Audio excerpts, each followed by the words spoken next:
Hello everyone and welcome to our channel. Today we are preparing homemade rosehip jam and we are going to share our recipe with you. This is a recipe that we will show you step by step and the result will be something that you will definitely adore. So stay with us and see how this is made.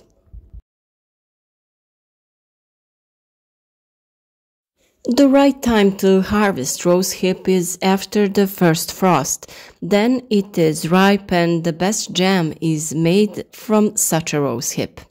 If you harvest it earlier, you will not get such a high quality product. Of course, the ripening time depends on where you live and what the climate is like there. The jam that we are making today is without any additives or preservatives. This preparation does require a little more time, but the result will certainly delight you. The first step is to clean the rosehip, remove all the damaged ones and the rotten fruits, and then we need to remove this black tip. The tip needs to be removed so that it is not bitter and so that it is beautifully red. It doesn't matter if you don't remove it, that part wouldn't pass through the strainer later anyway, but you would lose the red perfect color. Now it's time to thoroughly wash the fruits and we will cook the rosehip, so the fruit can be whole, we don't need to cut them.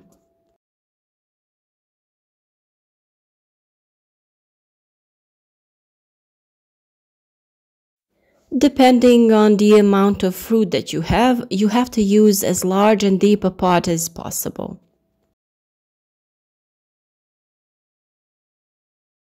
Put your fruit in the pot and then cover it with water. You have to add as much water so you can cover all the fruits.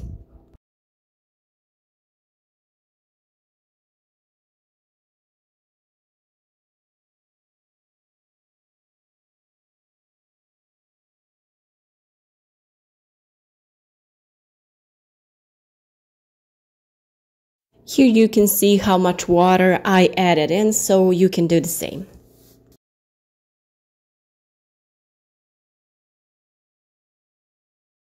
Now we have to let it cook slowly. It will cook on low heat for 20 minutes to half an hour.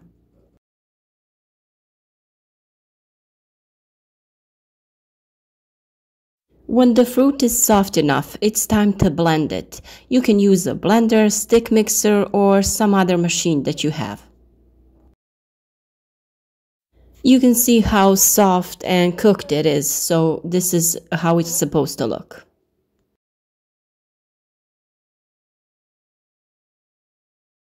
If it is too hot for the further processing, let it cool down first.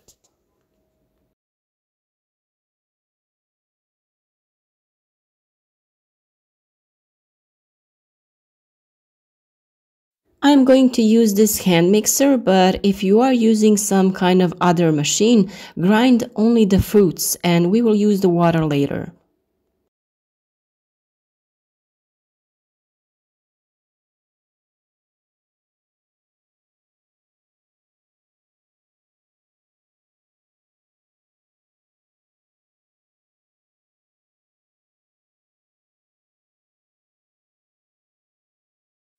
If it looks too thick, you can add a little more warm water so it is easier to strain.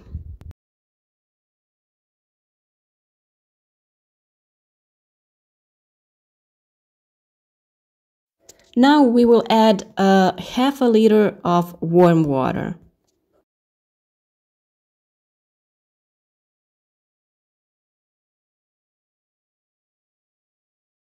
Now mix it all in well so it is easier to process.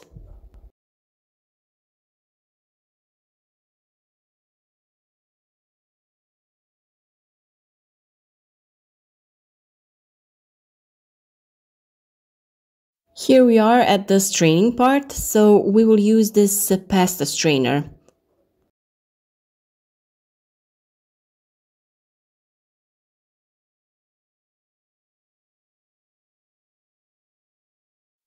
Here you can see the process as I did it. It is important that the tips remain in the strainer and that the soft part goes into another container.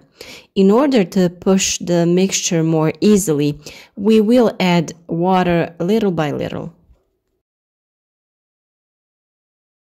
You can use a spoon, a ladle, whichever is easier for you. The water you use will all boil later and we will get a thick mixture.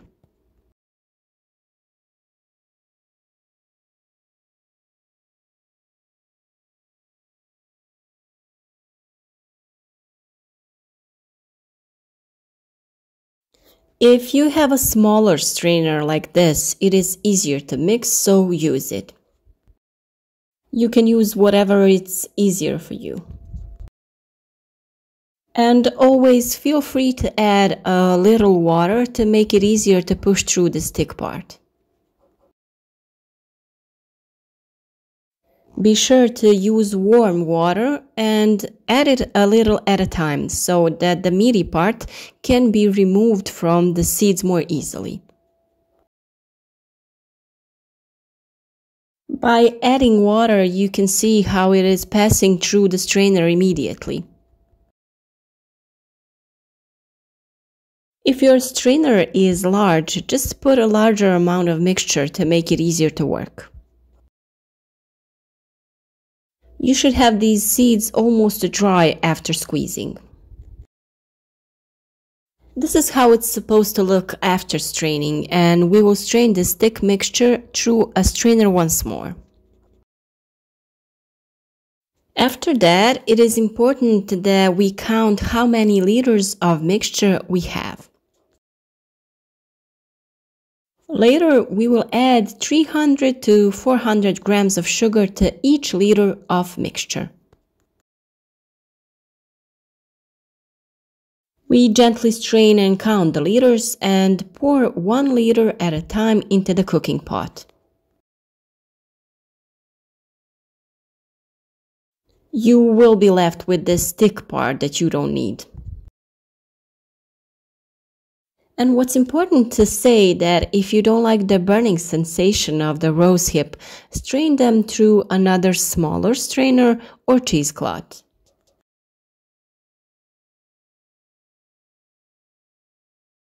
In the end, it is supposed to look like this, and now we have to cook it. It looks quite thick, so we won't cook it for a long time. I strained about 3 liters of the mixture and added less than 1 kilogram of sugar to it. You are supposed to cook it on low heat, stirring until you get the desired consistency. You can barely see from the steam, but it is cooking nicely on a low heat. And you do need to stir almost all the time so that it doesn't stick to the pot.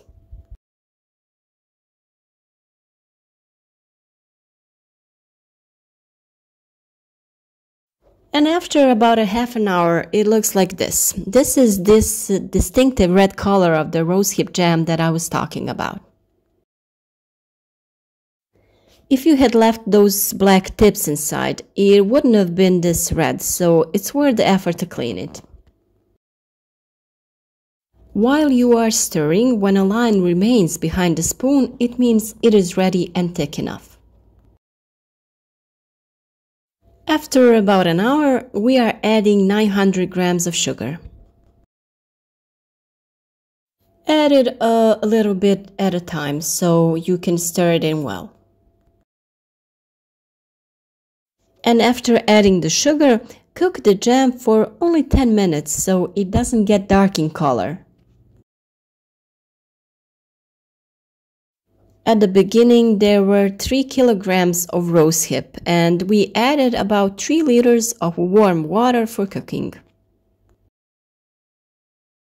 You can feel free to add water while draining because it will all boil in. After draining, we got 3 liters of mixture that we cooked. And in the end, we will see how many jars of jam we got.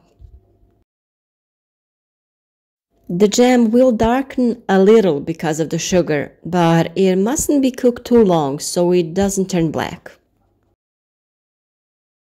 I don't know how much you can see, but it is beautiful and the smell is too good. Maybe someone isn't a fan of rose hip, but this is something wonderful. The smell in the house is stunning. Yes, it is a lot of work to prepare, but it is definitely worth it because you have real homemade rose hip jam. And yes, we do love the texture that stings when eaten. That makes it special. And what I forgot to say is that the sugar cooled the jam a little, so you have to cook it until it boils again before packing. We pack the jam in hot jars that we have washed well and sterilized for 10 minutes in the oven at 160 degrees Celsius. After adding the jam, tighten the lids immediately. And after you packed all the jam, cover the jars with a blanket or a thick tablecloth so it gradually cools down.